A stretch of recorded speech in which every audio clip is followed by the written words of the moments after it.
শিলচর বিধানসভা কেন্দ্রের Assam financial corporation vote গ্রহণ কেন্দ্রে নিজের গণতান্ত্রিক অধিকার প্রয়োগ করলেন শিলচরের কংগ্রেস দলের প্রার্থী অভিজিৎ পাল।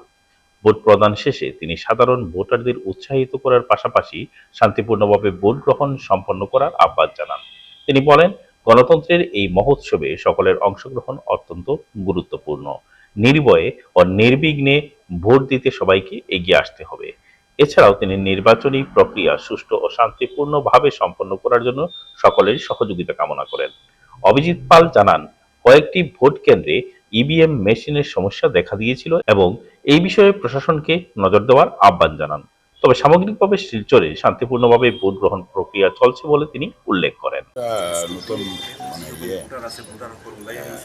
ভোটদান অনেকবার করেছি, কিন্তু এবার নিজের জন্য নিজে ভোট দিতে এসেছি। আমার জন্য আমার গণতান্ত্রিক অধিকার সাব্যস্ত করতে এসেছি। তো সেটা আনন্দের ব্যাপার, জীবনের প্রথম। তো মানুষের আশীর্বাদ, ভালোবাসা আমার উপর অটুট আছে, ভগবানের আশীর্বাদ আছে। সেই জন্য আমি আনন্দিত এবং প্রত্যেক জায়গাতে ভোটাররা যেভাবে উৎসাহিত হয়ে ভোট দিতে আসছেন, আমি আপনাদের মাধ্যমে অনুরোধ করব, যারা এখনও ভোটদান করেননি তারা যেন তাড়াতাড়ি এসে নিজের ভোটদান সাব্যস্ত করেন। এবং শিলচরের মানুষ এবার পরিবর্তন চাইছেন, আর শিলচরের মানুষ গণদেবতারা সেটা আশীর্বাদ দেবেন, আমি আশাবাদী। এবং সকাল থেকে কিছুটা জায়গাতে ইভিএমের গণ্ডগোল চলছে, ইভিএম নষ্ট, দেরিতে শুরু হয়েছে ভোটদান।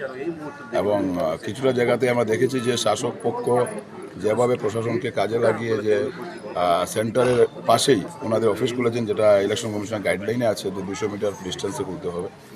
আমাদের অফিস খুলে সেখানে বাধা দেওয়া হচ্ছে প্রশাসনের পক্ষ থেকে, কিন্তু তাদের অফিস খোলার সুযোগ দেওয়া হয়েছে। তাছাড়াও কিছু জায়গাতে ওনারা বিজেপির কর্মীরা ভোটদান কেন্দ্রে গিয়ে যেভাবে মানুষকে প্রভাবিত করার চেষ্টা করছেন, সেটা অন্যায়। কিন্তু প্রশাসন সে ব্যাপারে দৃষ্টি দিচ্ছেন না, সমর্থন করছেন। কিন্তু গণদেবতারা যখন ডিসিশন নিয়ে নেবেন, তখন এইসব প্রশাসনে এইসব কাজে লাগবে না। পরিবারের কাকে নিয়ে আসলে আজকে? আমার পরিবারে 4 জন ভোটার, আমার মা, আমার ভাই এবং আমার স্ত্রী, 4 জনকে নিয়ে একসাথেই ভোট দিতে আসি। কত % হবে কাস্টিং? আমি আশাবাদী যে মানুষ যেভাবে সবাই উৎসাহিত হয়ে সকালবেলা ভোট কেন্দ্রে আসছেন, আবহাওয়ার কিছুটা প্রতিকূল পরিস্থিতি থাকা সত্ত্বেও মানুষ এসছেন ভোট দিতে। আমি আশাবাদী যে বিকেল পর্যন্ত 80% যেতে হয়, 80% ভোট কাস্টিং হবে, সেটা নিয়ে আমি আশাবাদী।